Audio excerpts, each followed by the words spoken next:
What you see on the board is what I've been going about is just sharing some habits of the top performing salespeople. And it kind of starts having a goal first. Like you can read books, you can do a lot of videos and whatnot, but they always talk about your goals first, right? So the biggest thing is to visualize those goals, write them down. I'd like to go over them with you, and then we'll set them up for next year. But my goal is for you guys is that a lot of the things that we're going to talk about today are going to be part of your action plan for next year, right? So we could list probably 15 or 20, but these are 7 key ingredients for a pretty good recipe, okay? So we're going to talk about the first one, which is a daily plan. So right now we have the day timers, and those were kind of set up so that the salespeople and the managers got together and talked about leads. But that's not really what I'm talking about when I mean a daily plan. What I'd like you to do, and what top performing successful people do, is they actually write out a list of what they're trying to accomplish in the day. Not just, hey, I got to call these 5 people, but they map it out. And then when do they do that? Do they do that the night before? Or do they do that before you get to work? So I kind of like just to go around the room a little bit and just talk about that a little bit. Like I'll give you an example. Do you put on your socks before your pants, or your pants before your socks? Socks first. Does everybody do socks first? Okay. Well, I don't. I have a very bad habit. I've been doing it for 20 years. I get completely dressed, head to toe, then I put my socks on last. And every time I do these meetings, I think, why do I always do this? It's kind of a weird thing. And so what I'm trying to make my point on is sometimes the habits that we have in the mornings and how we start might not be the best habits of being a real successful person or having a really successful plan for that day, how the habits we start. Now, we know about the things that we should be doing to start, but I'll give you some examples of things that you wouldn't do. So, and I've been doing this for 25 years, so I have lots of examples, including my own bad habits that I've done. Like what about, who's the guy that maybe you've seen someday in your life where he spends the first hour making sure that he's on time for work? He gets up late, and then he's going through the red lights. He's rushing here. You see him get out of his car and he's sprinting. He knows that he's 5 minutes behind. What about those guys? Do you think that's a real good habit to start your day off, creating that type of stress? Or how about the one where the phone's right by your table and you start your day by immediately waking up, grabbing your phone and going through stuff, and that's how your mind's going to start thinking your day up, is either on social media, Instagram, maybe fantasy, maybe all those things. I've done it too, but I can tell you it's probably not the best thing for you to do the first 5 minutes of waking up. Now, I just watched a course on what the monks do, and it was kind of enlifting. So now I have a infrared sauna, and as many times as possible, I try and start my day with that without any technology first. And I just really cleanse my mind and say, okay, what am I going to accomplish today? What are the big things I got to do? Who do I got to see? I don't do the technology first. I spend the first 45 minutes to an hour just completely getting my brain ready. And you'd be surprised how motivated I am by the time I get to work. Just a little thing watching that monk video where they spend the first hour in this little tent. All they have is a little sleeping bag and a pillow. That's all they have in their belongings. And a little tent. They roll it up, tent. They make their bed. And the first hour, all they do is meditate. And then they go about their day, right? And it was kind of a cool thing for me. What are all the bad things I'm doing? Am I really setting myself up to have a real productive and great day? What we should have for breakfast. How about that one? Let's get to work at 9 o'clock, go around as a team. Who wants breakfast? Spend an hour ordering it, then all eat within the first hour when it gets here, and then we think that we're going to start the game plans after. If you can level up on those two things, you're going to be more successful. I've been there. I've done it. I know all the tricks and trades and all the good habits and bad habits. But if you can really, when you get to work at 9 o'clock, what about if that game plan day timer was done already? What if Kevin was ready to go right at 9 and said, and Jordan and Andrew, and said, okay guys, I'm doing these two, you're doing these two, I'm doing these two, and you had them all done by 9:30, 9:45, Andrew. What about that? What about not having the last one done by noon? A daily game plan, doing it at noon isn't a game plan. That's a mid plan. That's a midday plan. It doesn't say midday plan on the day timer. It says day timer, so you're supposed to plan the day. You can't plan the day unless you're doing it within the first hour. You're going to be here for 8 hours. Let's plan it the first hour. So a bad habit would be waiting and not getting all the game plans done in the first hour. That would be a really bad habit. That would mean that we're not prepared enough as a team. You know, Jordan, you're a hockey guy. How early does Alex Ovechkin get before the game? What does he do before the game? 3 hours ahead. Tom Brady, football player. Why do they do that? Go for the routine, get ready for the game. You never see them getting before the game at like 40 minutes before the game, 30 minutes before the game. Would you ever see him get on the ice without his stick taped? No. What about skate sharpened? Okay. So these guys are completely prepared for when they step on the ice. They don't get to the rink 10 minutes before the game and say, oh, I guess it's a big game. Maybe I should start thinking about it. They've already thought about it the night before. The equipment's ready. Their mind's ready. Their plan is, most times they've watched some scripts or watched some videos, on who they're playing, what they're going to do. So I guess my challenge to you guys is on the game plans. Are you ready to work at 9 o'clock when you get here? Finance, are you ready? Or does your first hour, you guys having coffee and talking about all the fun things that you did last night? All the movies you watched? Just throwing it out there. Or are you focused on, hey, what's our deliveries? How are we going to make the most money today? And that's the first thing you guys talk about when you get here, other than saying hi. And so all I'm trying to do, guys, is level you guys up a bit. Think about that first hour and how productive you are, and think about that last hour and how productive you are. And if you can level up those two, we could be selling a lot more cars. We could be doing a lot more stuff because you're going to have extra time because you're not wasting it. You know what I mean? And then let's talk about that day timer and that game plan. Is the day timer and the game plan, is it just about leads?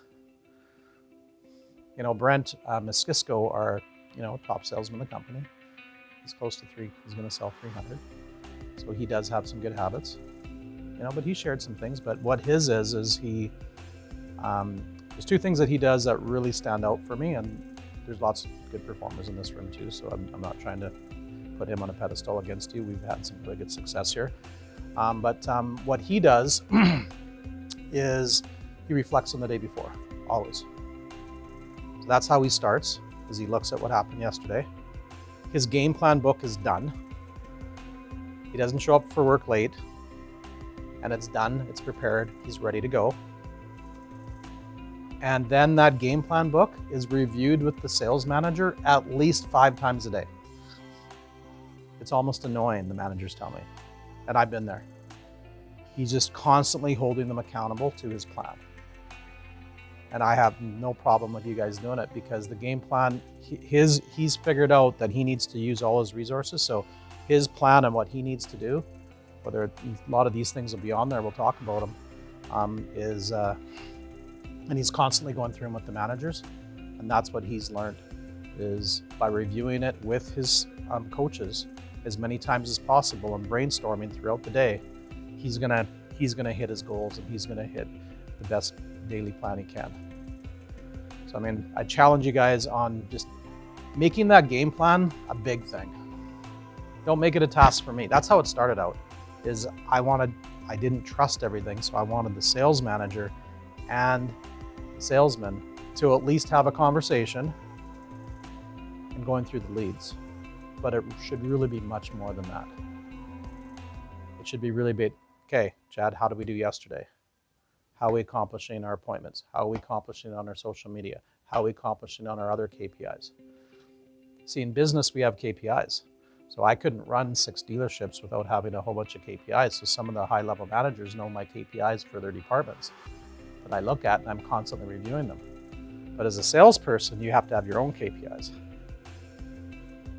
You should have 5 or 6 things that are your key performer indicators that you need to look at every single day, and that needs to be on your game plan. And if you're really consistent at it, then you're going to sell more cars. And that's what the game plan should be. Another big one is I'm not a morning person. I love that one. Okay? I'm not a morning person, so don't talk to me until 11 o'clock. How about you get up earlier? If it takes you 2 or 3 hours for your brain to function at the highest level possible, get up earlier, go to bed earlier. Don't keep using it as an excuse to level down so that you're not really starting at a full level till 11 or 12 o'clock. This I'm not a morning excuse, guys, you don't see anybody writing about that are successful. Okay? That's a cop-out. So quit copying out and get to bed earlier, get to work earlier. If you're jogging, that's awesome. But if you're sharp when you get here, boom, things are gonna happen. Have a coffee, grab an orange juice, whatever it is. Right, Andrew? Okay. So this is a big one because as a salesperson, you're focused on how am I gonna make a living for the next 3 months? And oh my gosh, we only have 6 new cars. How am I gonna earn a living? How am I gonna earn a living? How am I gonna earn a living? I just want you to think about this. Imagine if that was taking up 50, 60% of your thoughts all day long. And you said to yourself, how am I going to sell this many cars? I only have 6 new cars. I only have 6 new cars. I'm only gonna sell this many. I'm only gonna sell this many. I'm gonna make 2,500 less. I'm gonna do this less. I'm gonna do this less. What do you guys think is gonna happen if you keep telling yourself that? Okay. So here's the thing. Nobody in the room should be thinking about inventory except me and him. This guy right here and me are the ones that are in charge of inventory in new cars. Kevin can't even control it. He can't control how many cars the factory gets us. That's my job. And I'm going to Toronto to talk to the president of Kia next week. And I deal with the manufacturers.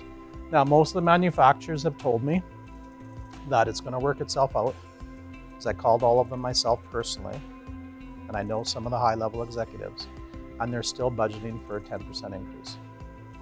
The president of Hyundai, who's also part of Kia, has told me that they're guaranteed units. They're mostly going to come in the spring to the late in the year, but they're still planning on a 10% increase. Because I was actually going to start forecasting for 20% less, figure out how we could run our business less or differently, but now I feel a lot more optimistic. So for you guys, yeah, we're gonna have a tough November, December on new cars. We've got to transition and pivot a little bit, but it's gonna work itself out. So I guess my point is, especially going into next year and when it gets a little bit slower with traffic and inventory, we got to make sure that we have the right mindset, right? So, this is a big one. You said it yourself, your personal stuff. So we've all been there where maybe some personal stuff starts taking a lot of space during our day. We're not human, I get it, but reality is that can be taking us away from being productive, right? Especially if you can't control it while you're at work. What would be the use of thinking about it and spending a lot of time on it? So this is a big one. And you'll find that, even that monk thing and that one is, when you get to work, is your mind ready? Are you looking at that game plan? Are you looking at what you're trying to accomplish today? Does it have the KPIs? Not just the leads, does it have the KPIs of things that you need to do to be successful? And then are you prepared mentally to hit those things? So, Like we talked about, making sure that you ate your breakfast and done all these things, and maybe you've had your coffee, and then it's going to write in, what am I going to try and accomplish, right? So I think that was a big one, and I wanted to really share with you guys. It's a challenge sometimes to focus on your mind on the right things, and I can tell you right now, it's not going to do any good worrying about the inventory. So if you can check that, and then your game plan is on the rest of these things that should be part of your KPIs, then you're going to be way more successful over the next few months. You know what I mean? So, okay, does that make sense? Now, what you're going to find out, guys, is that I'm not bringing anything today that's revolutionary. It's not like, wow, that's something I've never heard before.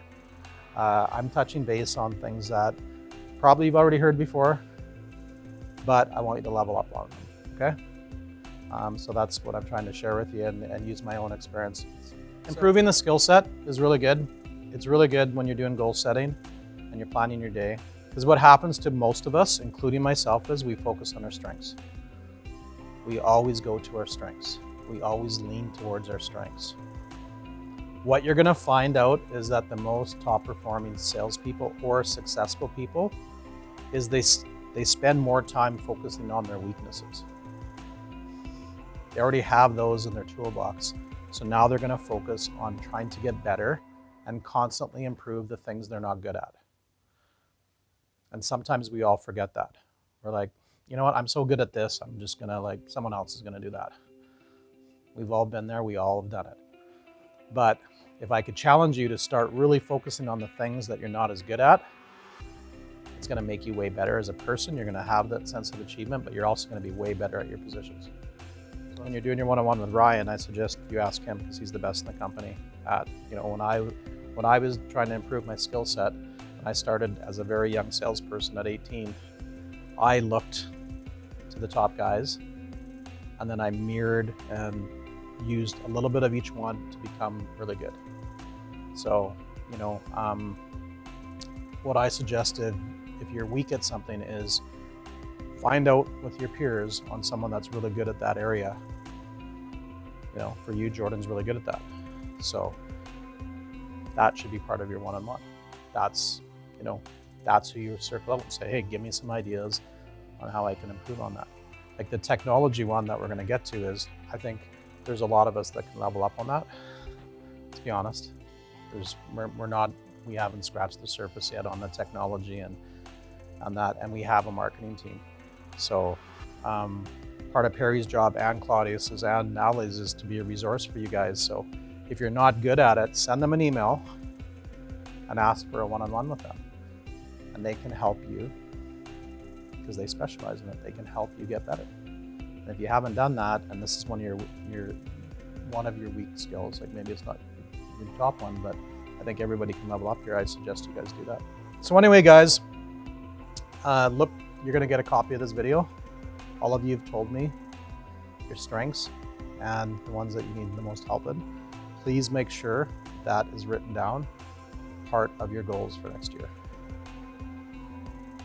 You can't really have a really good goal if you're not defining the things you're not good at and trying to make them better. Like that's, success 101, right? So a lot of people write down, hey, I'm good at this, I'm good at this, I'm good at this. Especially with you guys kind of saying that it comes harder for you guys that said ego and taking criticism.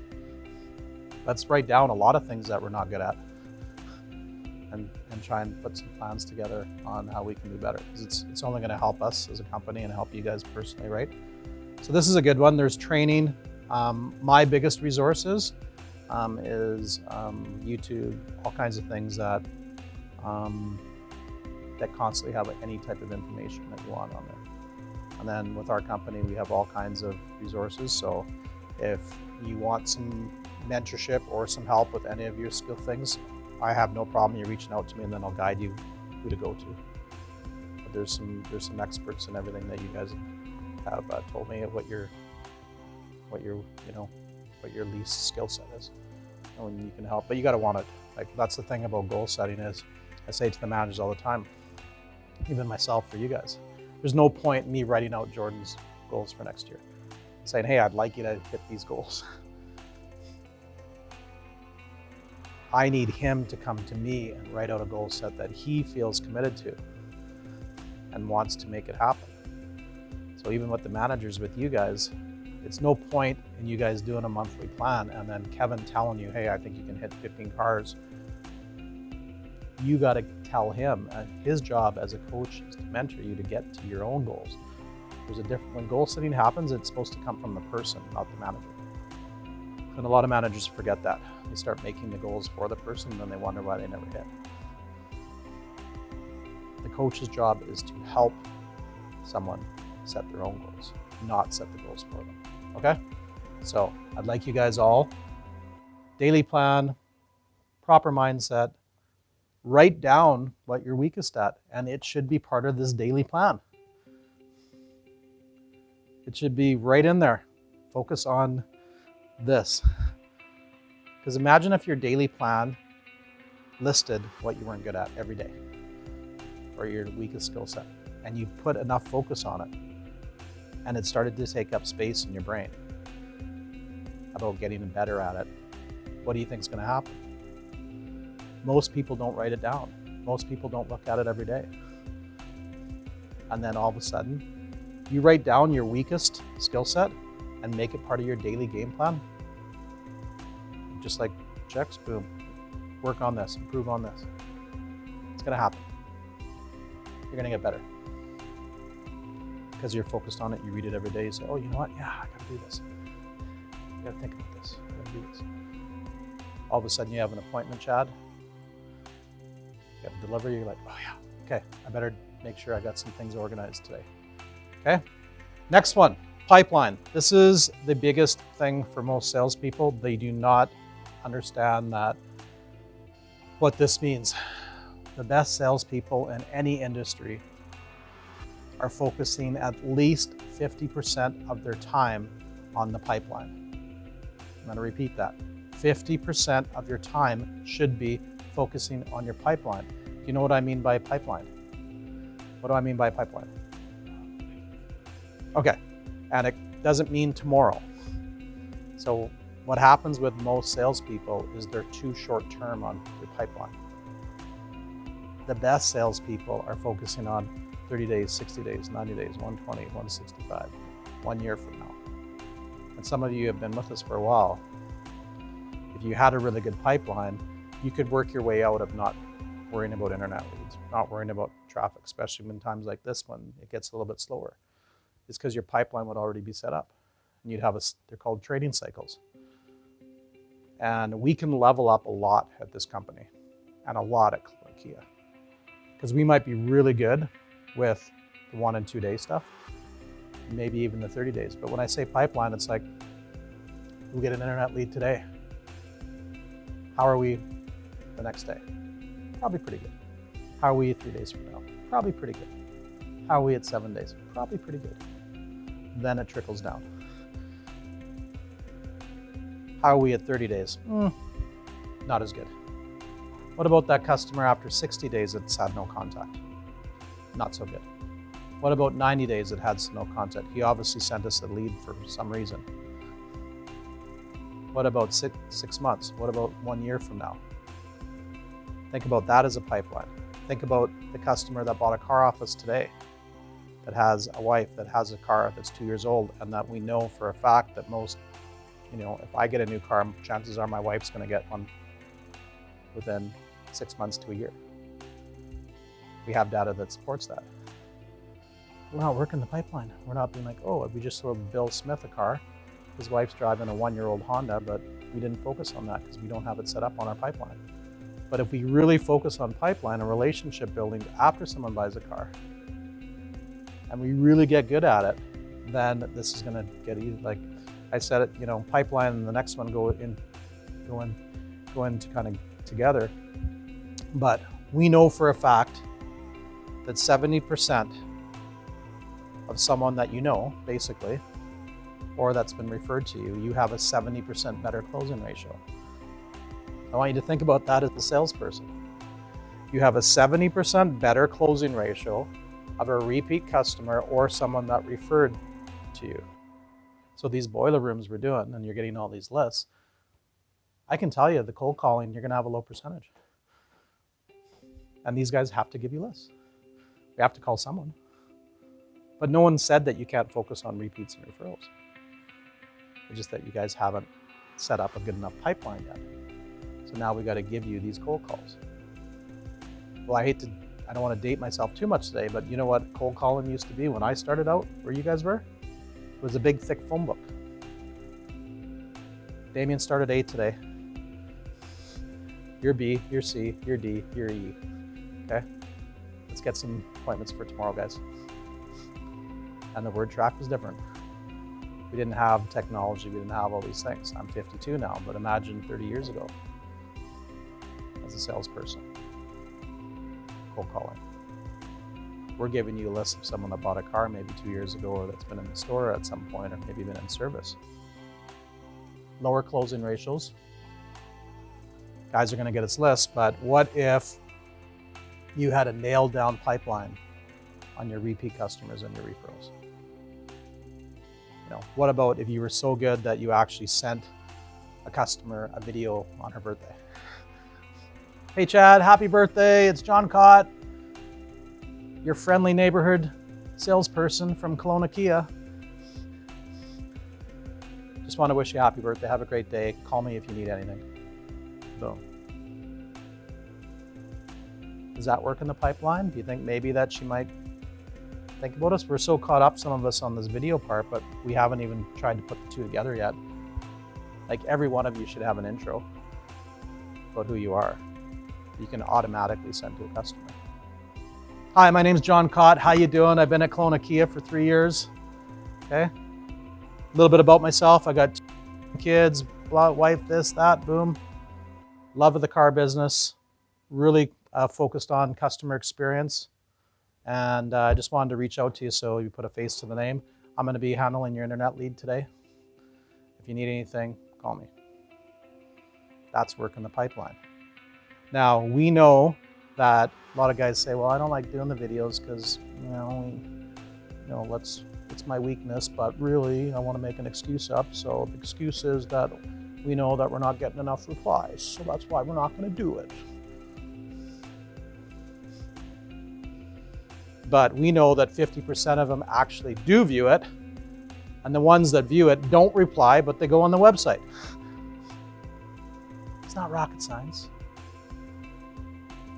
Now, I talked about being 18 and selling cars. I can tell you right now that technology is going to take over the auto industry, and you're going to have a choice. You either get on the boat and start rowing, or you jump off. We won't throw you a life jacket. We don't have time. I'm not joking around here, Chad. You got to get on the technology, all of you. It's coming. Like, look at Tesla. Everyone laughed at Tesla 3 years ago. They're the #1 automaker in the world, and they are a technology company. They're not even an auto company, but they sell the most cars, and they're the richest company. Look at all the other 4 or 5, Lithia and all these other guys coming into Canada. They are a technology-first company. How did the brand new Kia get launched yesterday, Kevin? The Kia EV6, what did they do in Canada? Yeah, direct to consumer, technology-based, direct to consumer, drop down, pick your dealer. It's coming. Do you want to be ahead of the game, or do you want to be like, wow, I wish I would have got on that sooner. It's passed me by now. What do I do now? Because that's where some of you are headed. And I'm not trying to attack anyone. I'm just saying, like, get on the motions. You got to be technology-based. You got to be social media. You got to do these videos. It's got to be part of your KPI up here. We know it works. We're not going to have computers. Everyone's going to have iPads in the next year and a half. Your game plans, your day timers, your guest sheets, everything's going to be technology-based. Our CRM system, everything's going to do. Now on this one, on the pipeline, Perry is the best at CRM in my company. He specializes in it. I past GM, past sales manager, past salesperson on the floor with me. He knows our sales pro, he knows everything. He's been with me, worked for me about 17 years. But part of his job is to make sure that we have proper pipeline in the company. Now, I can't say to him, go set up Harold's pipeline and make sure that Harold's gonna do it. That would be a waste of his time. What I could do is say, Perry, in my training sessions, I've let them all know they can reach out to you. Can you, and I expect you to mentor every one of them on a proper CRM system, because they're not good at it. Kevin's not, and Andrew aren't as good as what they could be on making sure their team has a proper pipeline. So Perry, I want you to mentor it, but they all need to call you. So if you call Perry and ask him for help on your CRM pipeline and book an appointment, he is going to help you get it set up. Whether it's on PBS, whether it's on whatever, okay? So I suggest all of you set up some of this stuff.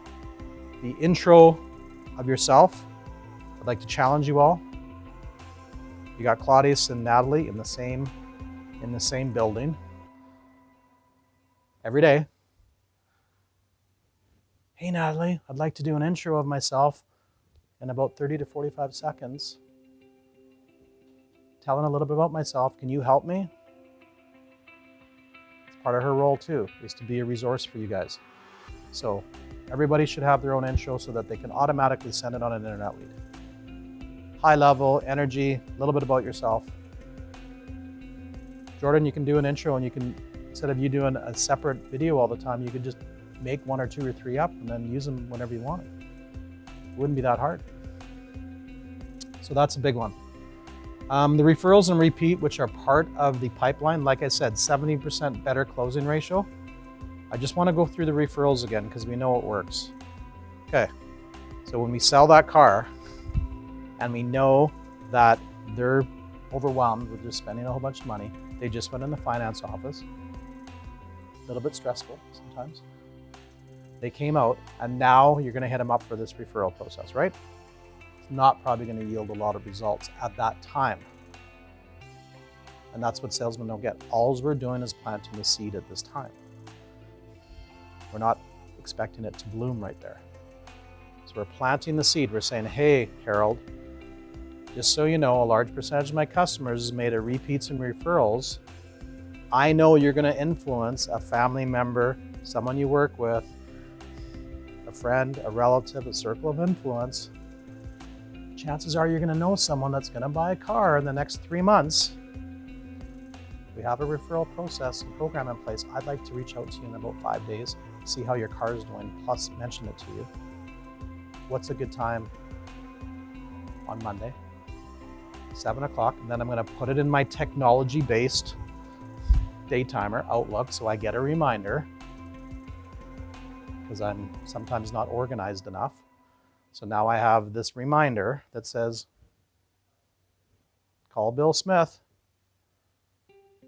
at 11 o'clock. Guess when I call him, Kyle? 11 o'clock, wow. I said, Kyle, how's the car working? Remember when we talked about when you bought your car, there was lots of things going on. You were trying to get out of here. You're trying to get on the new car. First of all, are you enjoying the new car? Yes, I am. Awesome.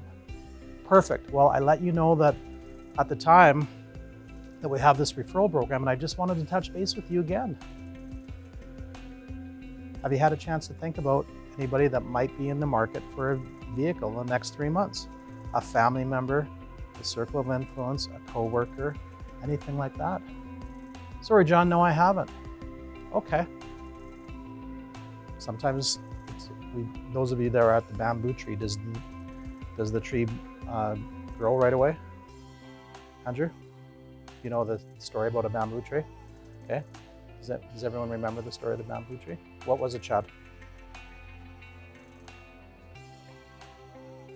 Okay. Yeah, so I think it's 7 years, is it not, Kevin? So 7 years, it grows underneath, and then in the 7th year, it blooms 12 feet. But you can't even see a leaf for the first 7 years. And if you forget to water it at all, it dies.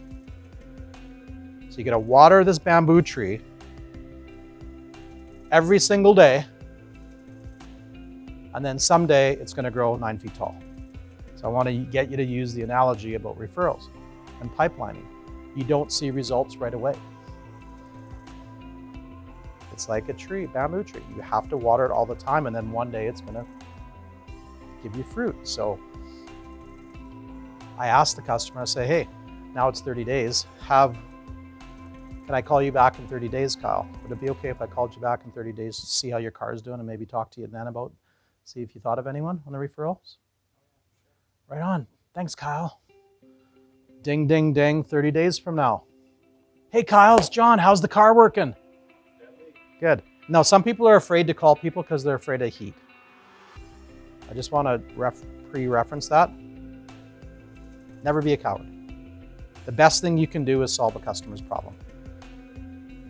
You will own them, not own them, but they will always appreciate that way more than you trying to avoid a problem. So never ever be afraid of calling your customers back as much as possible, even when there's a complaint, and more so when there's a complaint. So, hey Kyle, how's it going? How's that car working? You know what? Let's get that in to look at it. Let me go talk to my service department and see when we can set up an appointment for that. No problem. Or at least I'll talk to them about what kind of noise it is. Can you explain it to me a little bit? Okay. Okay. I'm not sure what that could be, but let me go talk to someone and see what they say about that. Now, I'm going to do that. I'll give you a call later today on it. But one of the also reasons I was calling you is just to touch base. Remember my referral program when we talked about it? Have you had a chance to think about it at all? Okay. Is there anyone that you think that might be interested in the vehicle? Okay. Is there any way that I could get his contact information and introduce myself to him? Okay. Boom. Okay. Now, generally, it does not happen the second call. Generally, it happens on the third and fourth call. And we already talked about that. How many of us are working the pipeline? A lot of us are really good at the first couple attempts. But being consistent and being diligent to get the reward at the end is what we want. You can't expect a customer to, be loyal to you after 1 or 2 calls. Call them every month for 2 or 3 months and then see what happens. All of a sudden, boom, you know what? I've been thinking about you a lot lately. My friend's looking for a car, and you know what? I talked to my husband, it's time for him to do it. If you guys just tried this and you really did it at a really high level, and I mean executed the referral program at the highest level, just my word tracks, but nobody does it word for word consistently.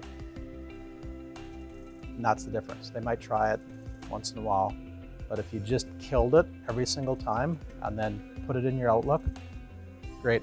Same thing with repeats. We already said 70% closing ratio. Okay, the technology and social media. Master it. So we talked a little bit about that, but I just want to give you guys an example. Like, you got to market yourself. If you're, you mentioned no traffic, but are you putting that all on me? Like, you're hoping to sell 14 cars and that I have to guarantee that every one of you is going to talk to 45 people yourself, and me and Jordan are supposed to provide that to you and you and you, Andrew, and all of you, and we're going to give you each 30 turns, and you're not going to do anything about it yourself? See, that's having someone else set your goals for you. That's hoping that someone else is good at their job so that I can achieve my goals. If you're not marketing yourself, and I mean in Facebook, Instagram, social media, your product, daily, it's not part of your KPIs, then you're missing the boat. And that's what I said about not rowing. You might as well jump off the boat. You're going to be below average. You have to do it daily. It has to be a KPI. You have to market yourself on all your social media and the product every single day as one of your daily game plans. And then it's the same as the bamboo tree. It's not going to yield, I just did a video post. No one sent me an email saying they wanted to buy the car. I used to do something back in the day. It was called John's Pick of the Week. I took a used car, put a picture in front of myself, put it in the newspapers. I went to my boss and asked him, I said, hey, I can get just a little picture of myself in front of this used car would you pay for part of it? And I don't know what it was back in the day. I think it was $200 or something. So it cost me 25 or 40 bucks a week, you know, but every single week I was in there. It was a weekly newspaper every single week. Just myself, I picked a different used car, sat on it. My wife brought out the pictures recently. And I was pretty young looking back then, and it was constant. But, you know, I remember the old guy that came in and said, "Hey, is John God here?" And he was someone else's customer. And he said, "Hey, I seen that. I want to look at that used car for my grandson. I seen the picture." He thought that he could only buy it off me. I sold him the car. You guys have technology. You could all have your own pick of the week. You could all have your own fresh trade. You know what? You all have friends and family members. You could really market yourself. Are you known as the car guy to everyone you know? Do they know that Chad is a car guy and that if they have any car needs, you've lived here a while, do they know that every single car need they should be reaching out to you? Because if they don't, then you haven't done it at a high enough level. Manufacturing deals, it's the same thing for you guys. Why do you think I want you to do it? You guys can't just sit back in the big chairs waiting for deals all day. If you don't have a turn in front of you, then create one. Right? You should be known to, you're good at subprime, they should, you know, how's your pipeline going on that with all the customers here? The store's been here 10 years. How many customers bought at a higher interest rate that you and Yana could be putting a plan together and put up 10 or 15 deals a month yourselves? Not one or two manufactured. How about double digits? How about reaching for a goal? Not having one or two, right? Think about the times that you could be working on this when you're not having a customer in front of you. Because you're good with customers, but I think there's a lot of downtime with YouTube. I'd really challenge you guys to go to level up on it. The rest of you on technology and social media, and hey, what about the video? Same thing. I don't like to be on video. Start rolling, girls. What about this factory order that you haven't met? Hi, my name is Janessa Cott. How are you? I'm going to be handling your financing. Just wanted to send you a quick video, introduce myself. I'm really looking forward to doing all your paperwork with you. What does this say, Janessa? 70% better closing ratio when the person doesn't have to do their own introduction or like a cold upfront. So do you think a video ahead of time might be a good idea? Or that subprime customer that we did over the phone, having an intro, having YouTube getting an intro video with Natalie saying, "Hey, it's Yana Thomas here. I'm going to be looking after all your credit, sending it to the banks, working with them to get you a nice pre-approval. Just wanted to reach out. Please don't call anyone else. We specialize in this, and we're going to be working on your file over the next day or two, and I am going to be trying to get a hold of you, but I just wanted to send you a quick smile and a face to the name." That's going to get us better results. All of you guys, start rolling this, man. I challenge you to level up. Some of you are good at it, but you're not doing it every day. There's a difference, right? Because that's where we go to this last one, because it's 9 o'clock, guys, right on the nose. Okay, so what happens is we have these plans and we have these KPIs. So I'm really asking you guys, we're going to end with this. What are your KPIs that you have to do every day? Write them down. And then if you're consistent at it, then you're going to be the best. But if you take a day or two off from doing something that's a best practice, that's where we're missing, because we don't have a plan to do it daily, right? Okay, so I hope you guys got a little bit about this. I'd like to go around the room and just get some takeaways from each person. So we'll start off with you, Andrew.